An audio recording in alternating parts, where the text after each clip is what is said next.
I'm so sorry. Okay, here it is. Hello, all you Seeking Sister Wives fans. We are going to talk about episode 7.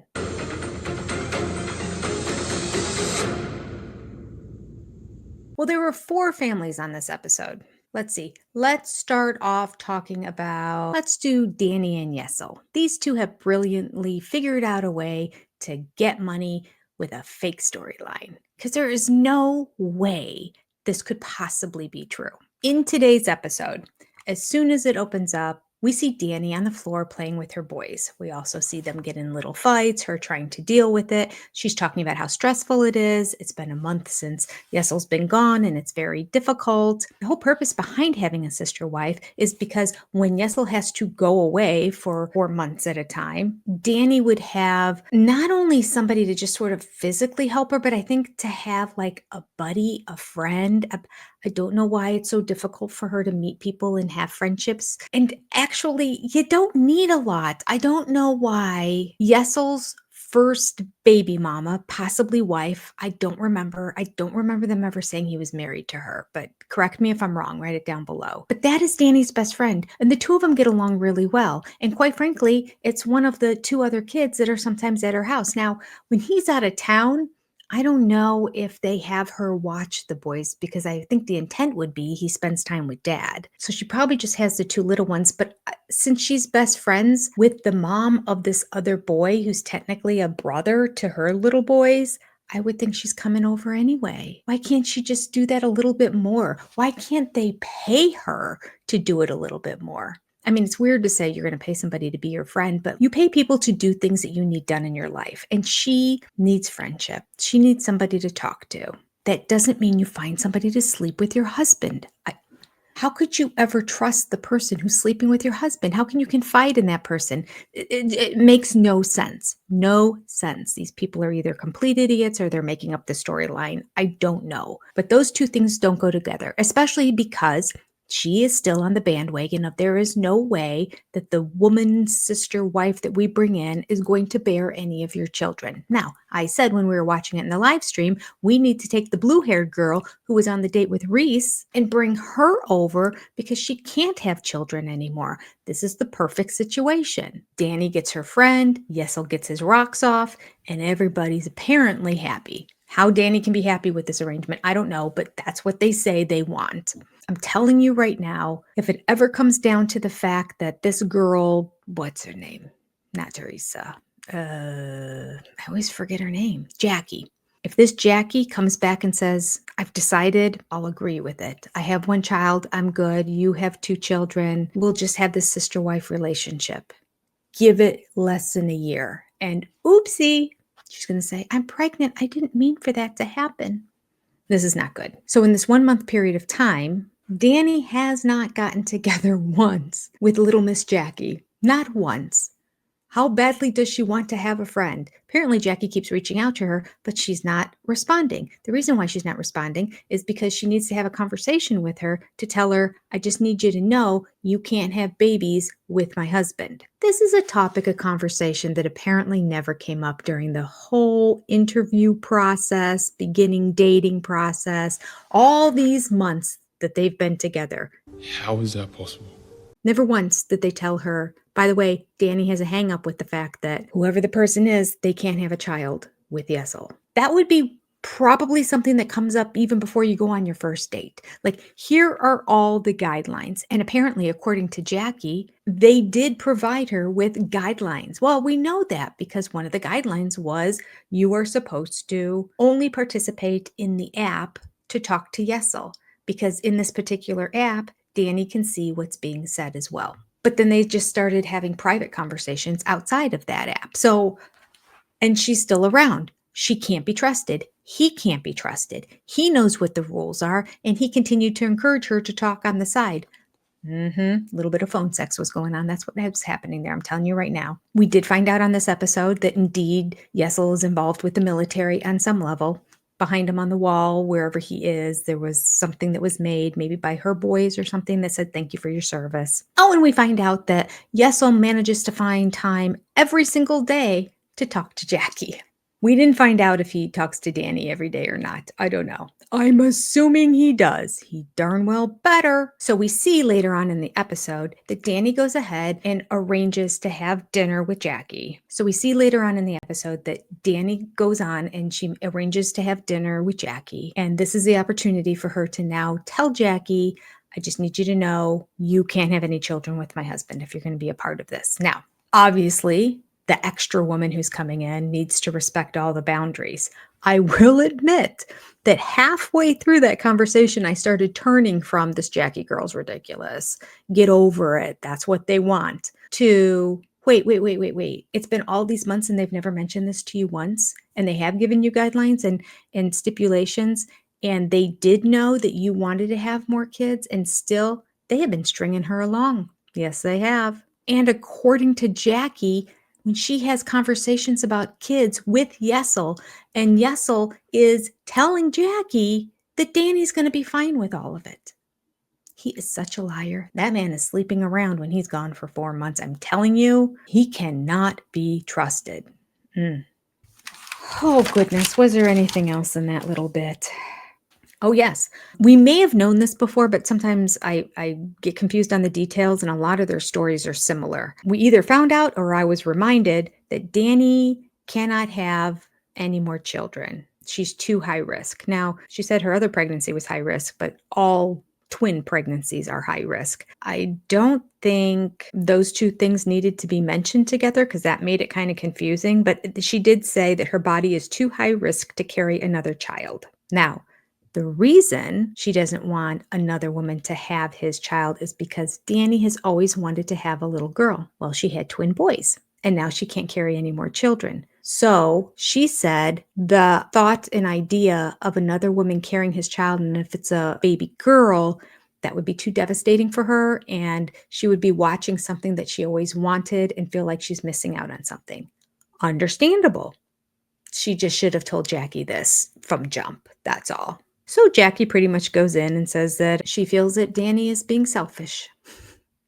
Well, I don't know if being selfish is the right word, but I would say she's being thoughtless in terms of not, well, I guess that's selfish.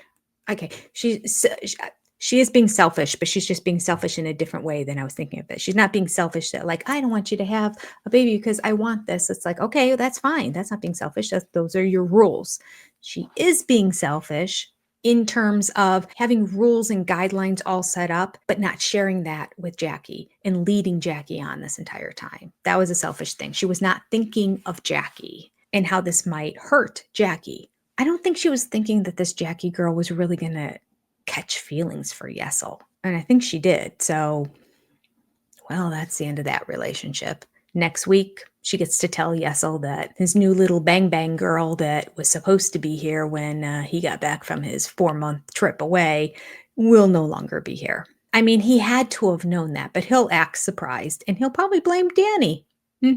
But Danny is at fault and he's at fault. They're both at fault for not saying anything initially. Hot mess express. And I have decided every single person involved in polygamy is somebody who cannot communicate and somehow falls into polygamy. So be careful. Teach your children right now how to communicate very well because you don't want them to end up in polygamy because it seems like it is the catch-all for non-communicators. It's maddening. Okay, let's move on. We're going to keep Jazz Hands for last because I love him.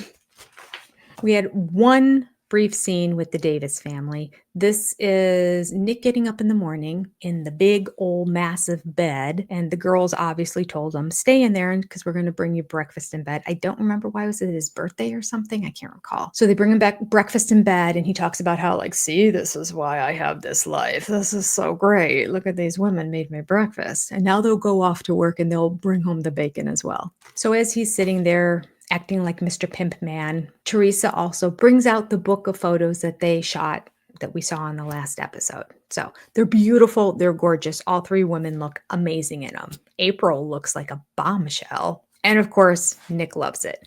And then we get into the whole conversation about Teresa. Yes, Teresa is still talking about how insecure she is. Apparently, she had bad relationships in the past, and when men would get upset with her, they would tell her that she's ugly and that she's fat, and she's not desirable, and so that's all still in her head. So she needs a lot of reassuring and pumping up. At the same time, she's like, "Oh, these other two women are so gorgeous and so beautiful, and I feel more insecure about that." And then she said, "I'm older than them." I didn't even know this, but apparently she's older than them, and she's insecure about that. So Nick does his usual, "You need to trust and not be so hard on yourself. It's unnecessary. You're a beautiful woman." But he's just not that into her. And I don't think he's into insecure people, because April and Jennifer, not insecure.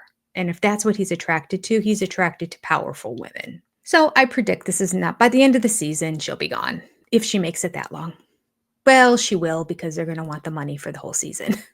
All right, they are really struggling finding another sister wife, I tell you. I have to say, something about Jennifer and April, I kind of like.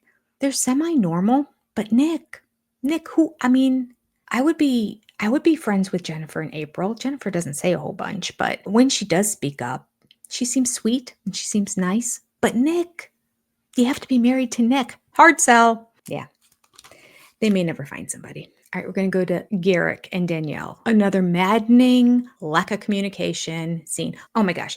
Garrick is so much like Cody Brown in so many ways. First of all, he's standing in the kitchen at one point with his hands on his back and his belly's protruding like you would not believe. He's got that same beer gut look. I don't know that it's beer. People are like, "Honey, you know he drinks beer. How can you be so mean to people who drink beer?" I don't. It's the name for when the rest of you is skinny and your belly's protruding like that. Happens with beer drinkers. So that's what I'm calling it. Protruding belly man looks just like Cody Brown. On top of it, you know how Cody can't handle anything? He doesn't really know how to handle anything, so he doesn't take initiative. And I think he thinks that magic fairies come and solve everything. And oh, you know what? They do. In Cody's life, he had 4 wives that handled everything. Well, I think the same situation happens with Garrick. And I think Danny handles a lot of different things for him because he hasn't taken any steps until the very last minute. We are 73 out of 90 days in, and they still don't have the prenup down. I think you should call that lawyer right now. Okay. Well, now we find out that the prenup has to be signed and in within 2 weeks before the 90 days or something along that. So it's literally like that day. And they have the paperwork, they have the prenup, but oops, legally, you have to have a certified translator of Portuguese to read it to the person for it to be legal. And although the lawyer that he chose does speak Portuguese, apparently she neglected to tell him, and then the final step, "I'm not going to be able to do the translation. You'll need to find a translator." I actually think that should be the lawyer's responsibility to do it. If nothing else, let them know they need to find one. So now the whole scene and the whole episode is all about Lorena crying and being upset and them saying, "We can't do this. There's a risk of deportation now." Lorena's like, "I think Garrick trusts me and I trust Garrick. I wouldn't be coming into this relationship if I didn't trust them, but I don't know why they don't trust me." Danny is saying, "I would trust her. I do love her like a sister, but we've been through it with the other two." And she said, especially Roberta hurt her so badly. And it's somebody she never thought would do that. Although I saw that, the writing on the wall the entire time. She wasn't coming, she wasn't coming, she wasn't coming, but she kept saying, "Give me more money, give me more money, give me more money." And she still wouldn't get on a plane and come to America. I mean, come on, how dumb are you? That's pretty dumb. I mean, come on, the writing is on the wall right in front of you in English, your language. They couldn't figure it out. So she's so hurt from that she said, "Absolutely, I need a prenup before the wedding," because Mr. Garrick is looking on his little phone and says, "Hey, I just see here in the state of Colorado, we can just do a postnup. Just get married and do that." If she signs it. And I am so proud of Danny for sticking to it and saying, "No, I'll risk deportation. We need to get a prenup done and signed." Because as Danny put it in this episode, it's not only at risk for their family, but it's at risk for Danny personally, because she's not married into the family. So she's got no legal hold on anything. So the prenup's important for that. And then she said, it's important for my brother's business. Now, they always said it was their business together. I was actually under the impression, the way that Garrick would speak, that it was sort of his business and he let little Sammy come along, her little brother, because he needed a job. But we saw in the first episode that Sam was very concerned over this prenup, and he kept saying, like, this affects the business. This is not just about you and your family now. This is about me and my family and our livelihood. And she could take the business, or a huge hunk of the business away, and that's not okay. You need to have a prenup. Garrick's like, yeah, I will. I'm just getting to know her for 73 days. So I just find it interesting that instead of saying their business or Garrick's business, that she said my brother's business. So I don't know if it was his business first and then he brought Garrick along, or if the two of them are working together and really Sam's the brains of the operation. That would not surprise me. But that was a little tidbit of information that we received today. And that leads us to Jazz Hands, Mr. Reese, and Billie Jean.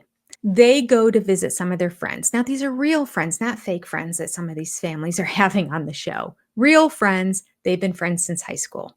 There's two gals that they were friends with who, I don't know if they're married, but they're living together and they have two kids.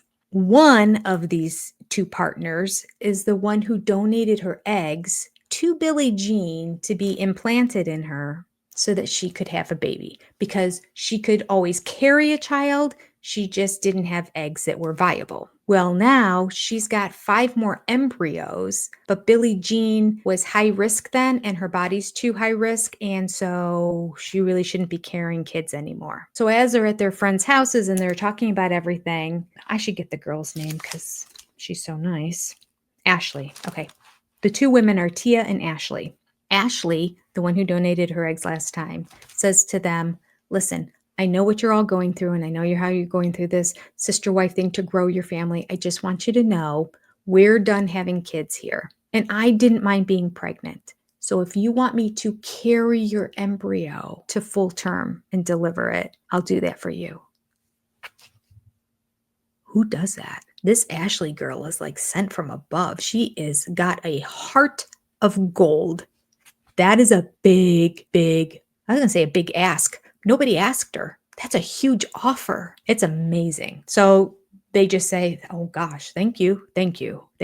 We'll discuss it. We'll talk about it, but we really appreciate the offer. And that was the end of that. So they talk about it in the car on the way home, and they decide in the end, first of all, Reese really went down the road of, okay, we can finish this I have to date other women thing and I have to sleep with other women thing, because now we have a way to expand our family. And Billie Jean's not saying much. And she's like, yeah, but yeah. And then all of a sudden Reese goes, yeah, but however, that's right. I remember now. Reese doesn't want to do any of this. He's fine with the twins. He would be okay, I swear. But Billie Jean has this vision of this idealistic, utopian, polygamous compound family, which never works out. It just never works out. But that's what she wants. And so Reese says, but it wasn't just about having a whole bunch of kids and us just taking care of a whole bunch of kids. It was about having other people who help and working together and being like a big family. And Billie Jean's like, yeah, that's what we want. And he's like, yeah. Who wears the pants in that family? So we do learn a few terms from them that I never heard before. As they're seeking out another sister wife and they're on the apps, they learned there's a lot of lingo and jargon that they had to become familiar with. That is, are you unicorn hunting? If you're unicorn hunting on the apps, that means you are looking for usually a bisexual person to be the third person in your relationship. Somebody who will be like the purple-haired girl we saw in the last show, willing to get it down with both people. Then there's dragon hunting. This is specifically a bisexual man. So I guess unicorn hunting is a female. Dragon hunting is a bisexual man, willing to get it on with both people. Now, see, I feel like this might be something that Reese might get into. Allegedly. But I don't know. Allegedly, I don't know. He says no, so we're going to go with it. That's what he says. There's also harem building, and this is when one man has a whole bunch of women around him just for the purpose of procreating and having lots of kids. Well, that would also be the almost exact same thing as polygamy, except that you just don't call them wives. You just call them a harem. Redefining polygamy. These new kids have all kinds of fancy terms, don't they? Anyway, in the end, they decide to put a hold on the whole Ashley is going to carry our baby. They're going to continue to look for more dating opportunities to find somebody who would be a good match because Billie Jean says she really believes this is the way they're supposed to do it. They're supposed to have a polygamous family and a large group of people all living and working together and all sleeping with her husband who doesn't want to sleep with anybody. It's an interesting dynamic, but that's why we love Billie Jean and Reese. Quirky. And that's all we have for episode 7 of Seeking Sister Wives. Thanks for watching this all the way to the very end. I appreciate you. Come next week, Monday nights, 9 p.m. on this channel and watch it live with us together. You take care. God bless. Adios. I'll see you next time. Bye, everybody.